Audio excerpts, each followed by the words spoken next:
Welcome back. Today, 16th August 2016, saw the opening ceremony of the Foundation Center's workshop. That's the Foundation Center's workshop. The ceremony saw opening remarks by Lewis Mitchell, trustee for the National Trust, on behalf of the National Trust Chair, Mrs. Deidre Myers. The workshop today and tomorrow is about appreciating the natural beauty around us. It's about appreciating the whales and dolphins that grace our waters, whether they're resident species or migratory species. It is my belief that as intentions, we do not observe the world around us enough. We do not appreciate the natural beauty that we have been blessed with. How many of you, for example, know that there is a bird called the long-tailed white tropic bird that comes to St. Vincent every year around January, February, and it breeds on the rock face of Fort Duvernay. It spends about 4 months here, and then it leaves again, and then it comes back the following year. We are blessed with so many beautiful things, but we do not take advantage of them. We are not even aware of them. But in the world around us today, in a planet that is plagued by so much conflict, so much war, so many pests, so many terrible issues, including terrorism facing the planet, the visitors that come to our shores are escaping all of that. They're coming to a peaceful place on the planet, a place that still has its natural beauty intact. When they come here, they often come with a lot of stress on their shoulders. And it is my view that the best experience that we can offer these visitors is by bringing them into contact with nature. Because when one comes into contact with nature, one can reconnect with oneself. One can get to know oneself better, and one can leave all of your troubles behind. The ceremony also saw remarks by the directors of Foundation Citas, Miguel Iniguez and Carolina Casani. We work very much with governments from different countries of Latin America, for example, through the Cooperation Agency of Argentina. So we were working, for example, in Panama, Honduras, Venezuela, Colombia, Chile, Peru, Ecuador, Nicaragua, Costa Rica, and Guatemala. So we were working with the coastal communities.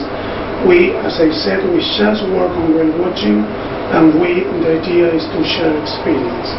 In the case of St. Vincent and the Grenadines, I would like to emphasize that this workshop will show you our experience on whale watching, and we are not planning to talk about other use of whales and dolphins, because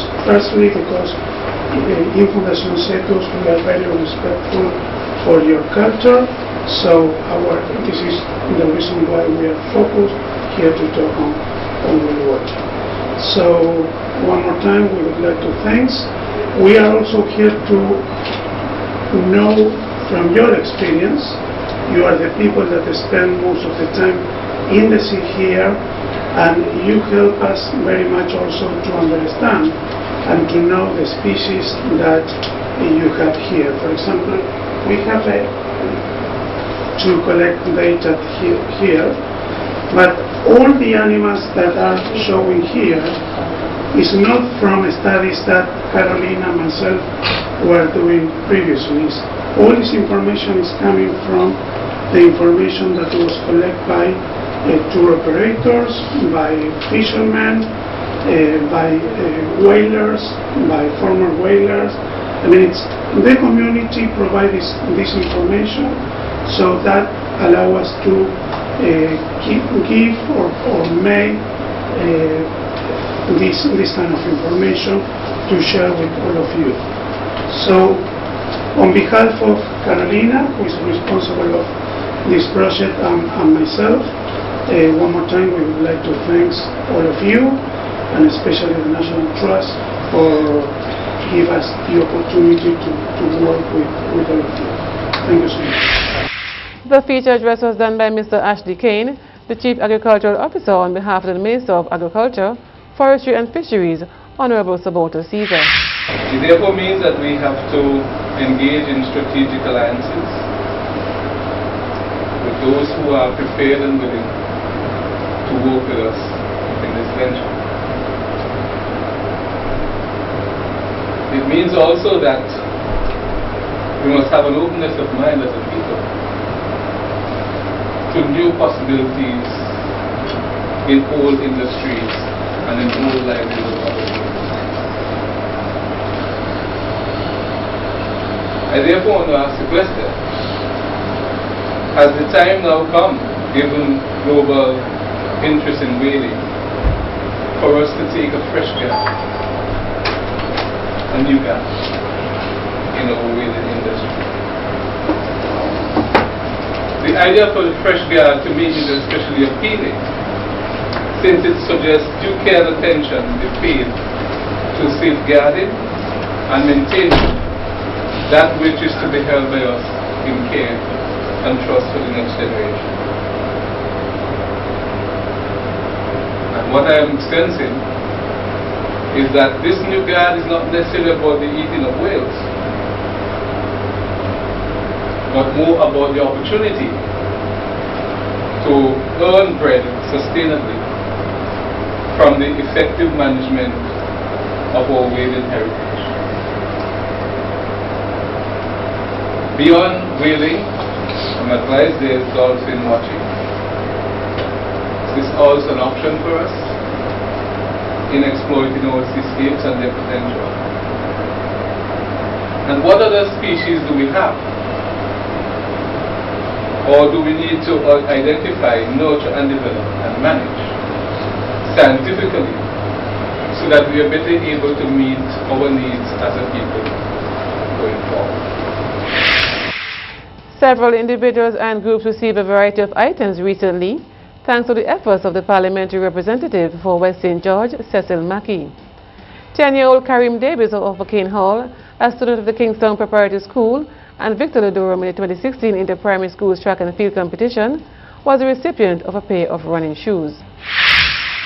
K. Bacchus Batiste, the lawyer for Anne Joshua, the operator of the Cobblestone Inn, is considering seeking redress from the court, given the refusal of the owners of the property to meet with her and her client. Bacchus Batiste said yesterday that she wrote to National Properties Limited, NPL, asking for a meeting, but they refused without stating a reason. Bacchus Batiste said via telephone to Searchlight on Thursday morning, quote, "I wrote them again, urging them to reconsider having a meeting because it makes no sense. What can they fear having a meeting with a tenant? What kind of landlord refuses to have a meeting with a tenant? I urged them and said that if they didn't, we'll have to consider seeking redress from the court. I have not had a response, not even an acknowledgement of my email."